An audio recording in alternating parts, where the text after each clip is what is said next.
ધોરણ 10 અને 12 paper checking ભથ્થા દેવામાં સરકાર દ્વારા અન્યાય થતા જસદણ ખાનગી શાળામાં એકત્ર થઈને વિરોધ કર્યો હતો। ધોરણ 10 અને ધોરણ 12 બોર્ડની પરીક્ષાના પેપર ચેક કરવા માટે દર વર્ષે શિક્ષણ વિભાગ સરકારી ગ્રાન્ટેડ અને ખાનગી શાળાના પેપર મૂલ્યાંકન કરનાર શિક્ષકોને એક સરખું ભથ્થું આપતા હતા, પરંતુ આ વર્ષ સરકારી શાળાના શિક્ષકોને ₹400 અને ખાનગી શાળાના શિક્ષકોને ₹240 ભથ્થું નક્કી કરતા કેટલા દિવસ સુધી શિક્ષકોમાં વિરોધ થઈ રહ્યો છે।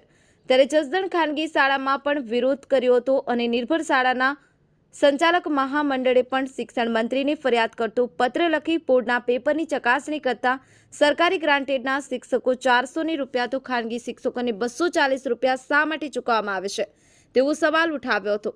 કામ સરખું તો વેતન કેમ અલગ અલગ તેવી પણ માંગણી કરી હતી। આ બાબતે શિક્ષકોએ કહ્યું હતું કે અમે પણ સરકારી શિક્ષકના સમાન કાર્ય કરીએ છીએ, તો ભથ્થામાં ભેદભાવ કેમ રાખવામાં આવે છે?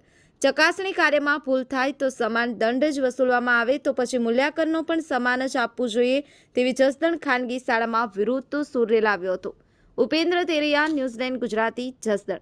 રીટાબેન ભટ્ટ, અમને જે વેતન મળે છે ડેઈલી, એમાં અમારો જે ભેદભાવ થયો છે અમારી સાથે, એની અમે રજૂઆત કરીએ છીએ। કઈ રીતનો ભેદભાવ છે? જે ગ્રાન્ટેડ અને સરકારી શાળાના શિક્ષકોને અમારા કરતા વધારે વેતન મળે છે, અમને માત્ર 240 મળે છે, એવું આ વર્ષે અમને જાણવા મળ્યું છે। એ બદલ અમે લોકો આ વિરોધ કરીએ છીએ। તો છે 400 છે, રીતે છે, તો પછી અમારું અમને નથી મળતું। અમારી રજૂઆત એવી છે સર કે બધાની સાથે સમાન વેતન ને સમાન કામ। દિનેશગીરી રાજકોટ તેમજ આજુબાજુની જગ્યાએથી અમે છેલ્લા 3 દિવસથી આટકોટ મુકામે ઉચ્ચતર માધ્યમિક શિક્ષણ વિભાગના ગુજરાતી વિષયના પેપર જોવા માટે એકત્રિત થયા છીએ। ત્યારે મળતી માહિતી પ્રમાણે ખાનગી શાળાના શિક્ષકોને જે ભથ્થા પેટે રકમ મળે છે તે માત્ર ને માત્ર ₹240 છે અને ગ્રાન્ટેડ શિક્ષકોને 400 અને તેનાથી વધુ રકમ મળે છે। તો અન્ય ખાનગી શાળાના શિક્ષકોની સાથે કેમ કરવામાં આવે છે?